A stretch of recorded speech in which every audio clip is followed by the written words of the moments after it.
High, good morning to everyone. কেমন আছো সবাই?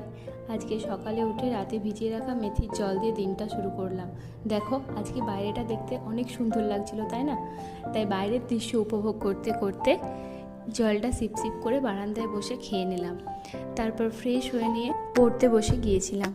কিছুক্ষণ পড়া কন্টিনিউ করে ব্রেকফাস্ট করে নিলাম। আজকে ব্রেকফাস্টে ছিল ঘি দিয়ে রুটি, 2টো বিস্কুট আর 1 কাপ দুধ চা। জানি দুধ চা খাওয়া ক্ষতি, কিন্তু কি করব বলো, রুটি দিয়ে দুধ চা না হলে ঠিক ভালো লাগে না খেতে। তাই আজকে দুধ চা দিয়েই ব্রেকফাস্ট করলাম।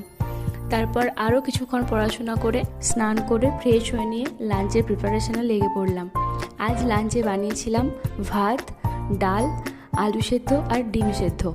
তারপর আলু সেদ্ধ মাখতে মাখতে ভাবলাম কি যে শুধু আলু সেদ্ধই কেন, আলুর সাথে ডিম দিয়ে আলু ডিমে ভর্তা বানিয়ে ফেলি, সেটা বরং খেতে আরও ডবল টেস্টি লাগবে।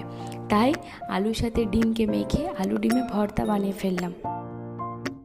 তারপর আরামসে লাঞ্চ কমপ্লিট করে কিছুক্ষণ রেস্ট নিয়ে রেডি হয়ে বিকেলবেলা আঙুর খেয়ে বেরিয়ে পড়লাম টিউশন পড়াতে। আজ টিউশন থেকে আসার পথে এই কয়েকটা ফল কিনেছিলাম। আজ তবে এইটুকু থাক, দেখা হচ্ছে নেক্সট ভিডিওতে। বাই।